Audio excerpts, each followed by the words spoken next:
character starts one person at a time, and that's how we can build it. And I think if we can think about, and we're in leadership roles of setting personal examples of high moral and ethical behavior, not just what we say, but what we do, and then mentoring at the schools of character and values at all grade levels.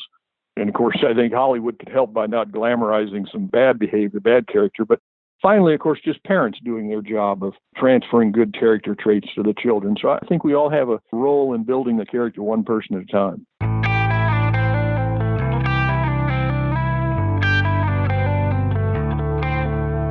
It's time for another episode of the Shaun Tabatt Show, a podcast where I connect you with thought leaders from across the globe, digging into some of my favorite topics like personal development, marketing, spirituality, and pretty much any other shiny object that happens to catch my attention.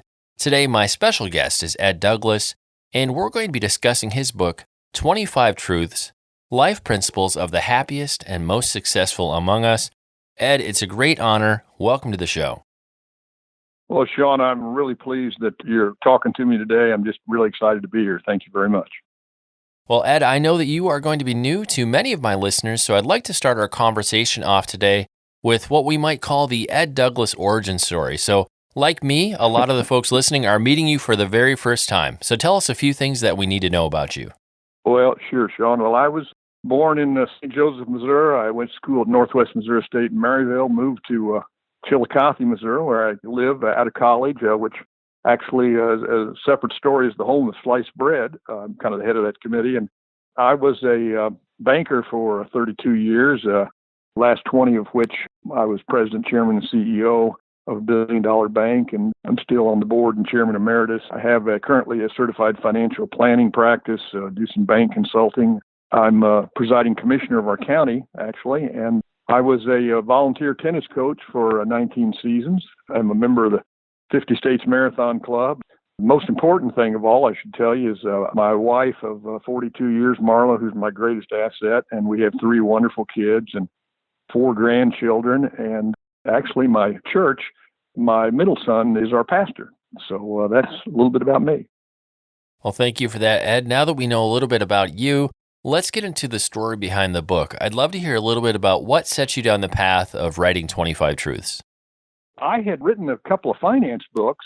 One was about the importance of saving and the power of compound interest, making $1 million with only $2,000. Every young person can do it. And then I wrote a book, kind of a brief financial plan called The Money Marathon, 7 Simple Steps to Financial Freedom, kind of comparing the steps to running and training for a marathon to the steps of financial freedom. And that it's not a sprint, it's a marathon. But this really started out, this 25 Truths, actually just started out, Shaun, as a list of things that I wanted to share with my kids and grandkids. And then I thought, well, my tennis kids who I was coaching on the high school team, those are my kids too. And so what I started doing was sharing these one a day with them. And unbeknownst to me, I had a friend of mine who had a foreign exchange student on the tennis team, and they were sharing these things at the dinner table. And so this friend came to me and he said, Ed, I'd like you to give a talk at a chamber group. And I did. And then he said, Ed, he came to me and said, you need to make this into a book. And I thought, no, I don't have the qualifications to do that. I resisted at first, but he kind of kept on me, which I appreciated. And I really warmed up to it and put it together in a self-published book. And then Harrison House and the good people at Harrison House and Nori Media, I sent it to them and they liked it, and we got it republished, changed the subtitle a little and the cover, and really came out very nice in my opinion. And so I was off and running. I'd love to hear a little bit about when the power of life principles became real to you. I mean, you just mentioned that you were in a place where you want to make sure you shared these with your kids. You were sharing them with the students you were coaching on the tennis team. But for you, was there a mentor in your life, or how did these sorts of principles first begin to take shape for you and make a difference in your life? That's an interesting question. I share in the book, You've Got to Believe, where in my own life I had, when I was about a junior in high school, I had my best friend's dad give me a book of John when I was in the hospital for a couple of weeks with a stomach ailment. And I read it and asked Christ into my life. And for me, the biggest difference was that I had just been kind of sliding by. And once I accepted Christ, I knew that God loved me and had a plan for my life. And I started giving my best. There's a big difference between giving your best and just sliding by. And so that made a huge difference in my life. And this book is not at all meant to be a substitute for the greatest truths of the Bible, but it's just meant to be kind of a motivational, inspirational guide that's built around Christian principles. And so it's interesting, when the book was getting published, I started reading all the problems we have with character in our country. And then that's what the book's about. Again, character and values from a Christian perspective. And I like to think of the glass as half full, but we all know there's plenty of problems to go around in our world today. But I was reading about, just the time the book was coming out, about how we've pulled away from authors and we've pulled away from the character and values that has made our country great, that's really been the foundation of our country. And we've pulled away in areas like industriousness and integrity and religion and marriage. So as I was reading about all of that, it just seemed so timely for the book coming out. I actually had some friends that sponsored me to go around to high schools. And so in the last several years, I've probably talked to 65 schools and statewide conventions, maybe over 5,000 students. And so I really love doing that. And then it really, not fairly recently, it kind of expanded. I had a CEO of an electric cooperative, a friend of mine, come to me and he said, "Ed, I've read your book and I think that our company's success is taking it to the next level is about character and values." And so I expanded my 1-hour talk to a 2-hour seminar on character and values and business ethics, because really successful businesses, the number one trait is ethical behavior, which is about character and values. I think you can bring back a lot of the problems in the world to faith and religion and to character and values. And I'll give you an example of that, Shaun, how you can tie things back. Sometimes people say, we don't have enough good paying jobs. And so we need to work on how we get more jobs in the country. And then someone will say, well, wait a minute, it's not a jobs problem, it's an education problem. We need to improve our educational system.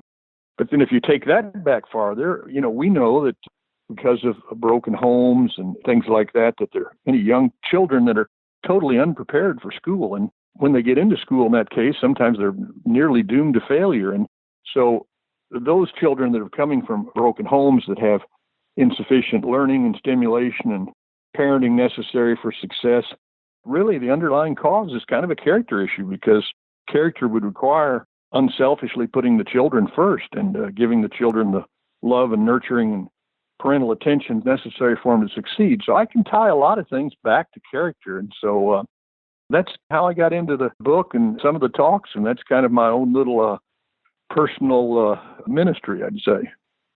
Well, and for this kind of a book, I always like to be sure that we have some time in the middle part of the interview to get into a little bit of the meat that you cover. And you have so many great principles in the book that it was hard to pick just one or two, but I did narrow it down to a couple that I think the audience will really enjoy hearing about. So first, I'd like to have you talk to us about not talking negatively about others. I feel like that's a big challenge for people today. We see people kind of beating each other up in the news, Sure. on social media, and kind of the decorum about being kind and treating others with respect. I feel like that gets thrown to the wayside. So why do we need to be mindful about not talking negatively about other people? Absolutely. And I should tell you, Shaun, it's interesting you picked that, because any time I make a talk, I use that as a disclaimer without disclosing all the sins that I've ever committed. We've all sinned and fall short of the glory of God. And I said, rather than tell you everything I've ever done wrong. And when I talk to students, I tell them, I've been around on this earth 68 years, so I've had a lot more time to make mistakes than you kids.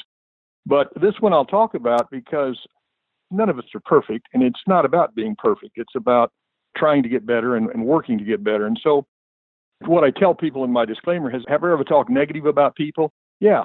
But you know what? When I do, I don't like myself, because I know it's not the right thing to do. And so I think it's so important, because when you really think about it, people are important. And if you're talking negatively about people, you're somewhat trying to elevate yourself at someone else's expense. And I don't think that takes a lot of maturity to do. And it's so easy to get into a group where someone starts talking about someone and you can get part of it and carried away. And of course, in today's world, as you see, people get criticized right and left. It really is an issue. And I encourage people that people are important, and sometimes you have to be factual. But I encourage people, when you're thinking that you're going down that route of being negative, to think about being factual as opposed to hurtful and subjective, because people are important and we should try to elevate them. So to give you an example, I could say if Shaun, I was your boss or something, there might be a situation, let's say you were late for work, but there's a big difference between saying, Shaun, you were late for work, which might be a fact, and going to Shaun's a jerk, which is subjective and hurtful. And so I just think it's real important. And I think in some respects I was kind of natural at this. And I remember when I was in college, my best friend, I was running for student body president, and he asked about a fellow that was running for vice president. And I said something like, I don't know about that guy. And he my friend jumped back a couple and says, oh my gosh, this guy must be terrible. And I said, what do you mean? And he said, well, you never talk bad about anybody. And I knew then that it was very, very important, that people are important, and I should try to continue that. And as I said, do I ever talk negative about people? Yes, but I know it's not right, and I don't like myself when I do it. Next, I'd love to have you talk to us about the principle of making every day your best day. And honestly, for me, I'm a guy in my 40s, and when I want wisdom about making the best of every day, I'm looking to talk to people who are in your generation, who are a bit older than me and have experienced way more life than I have. So what can you teach me, Ed, about making the best of every day? Well, I think it's so easy for us to let the little things ruin our day. My wife mentioned to me several years ago, she said, I used to hum this song. I used to hum this melody. Something good's going to happen to you. And she says, why aren't you doing that anymore? And I thought about it, and I thought, it was a way to get my day started, that the day was going to be a good day, and I was just going to make it a good day, regardless of the little things that can set you off. Someone looks the wrong way at you, or doesn't speak with you, or says something that seems to be, and we lose the big picture of how blessed we are, and God loves us, and we're in a wonderful country, and we've got our freedoms and our prosperity and our families and our friends, and we can lose sight of the big picture. Shaun, I told you about accepting Christ, my own personal story, and I actually use an acronym to help me each day of John. And for me, it's about that J stands for keeping my joy, not letting the little things allow me to miss the big picture. And then the O for me, which is probably kind of unique, is staying organized. If I get disorganized, it tends to frustrate me and stuff. So that's probably just kind of a personal thing. And the H is about being helpful. If you're helping someone else, it's pretty hard to get down. And then the N is just not being negative towards people, which we've already talked about. But it's interesting. One of my favorite movies, Shaun, is City Slickers. I don't know if you've seen that movie, but it's a fantastic film. There's a part in it where they talk about, what's your best day and what's your worst day. In my seminars, I use a little training where I ask people in the audience to share with me their best days. And as you remember from the movie, they say, you can't use when your kids were born. That's too easy.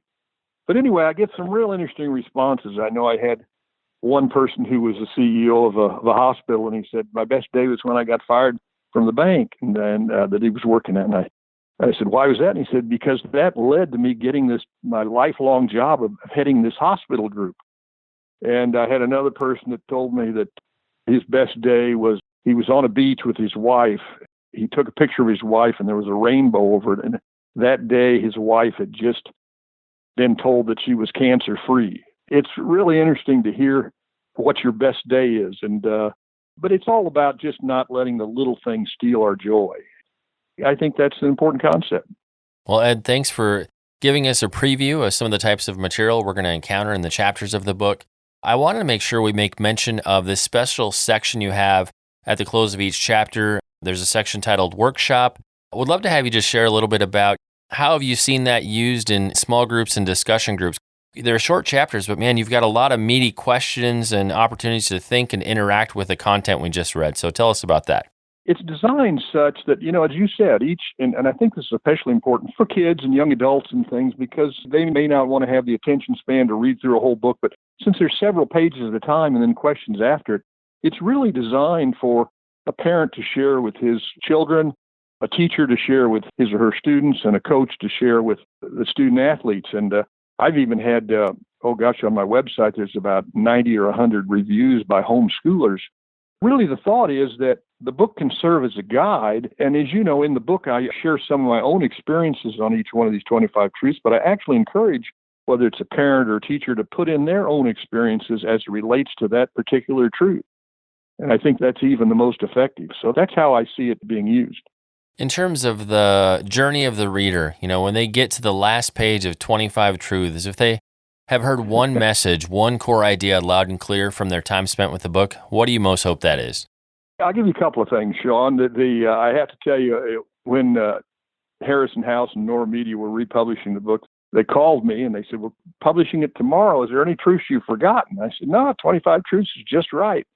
And I don't have, people can have their own in the dish, but I said, that's a good number and I'm fine with that. And well, the next morning I woke up in a cold sweat and I called him back and I said, "Wait a minute." I said, I don't have another truth, but I've left out something that summarizes all of them. And I called it the plus chapter because it summarizes all those truths. And it's called All You Need Is Love. And the meaning of that is that no matter what you do, if you don't do it with love, it doesn't matter.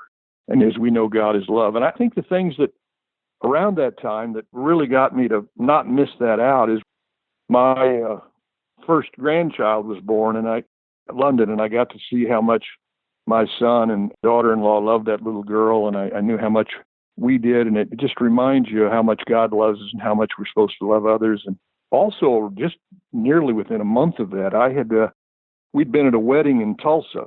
On driving back to Missouri, we went through on a Sunday, Joplin, Missouri. And about an hour later, an F5 tornado went through Joplin. And a week later, I went down with our church to see that devastation of the 160-some people that were killed and the 4,000 homes that were torn down. And we were picking up pieces at houses and things. And I was just amazed by people had lost what you might have thought was everything, but they were so overwhelmed by the love and support that people were giving them those things were just things. And you realize that. And we were about a block away from a Pizza Hut that had been destroyed. And I learned the story of that Pizza Hut when the tornado was coming. The manager knew he needed to act fast, and he rounded up the 19 people in a freezer where he thought they might be safe. And the tornado came and tore down the Pizza Hut. The 19 people, the one thing that stayed was the freezer, and the 19 people survived. But the manager had tied a kind of a rope thing around the door, trying to holding it shut.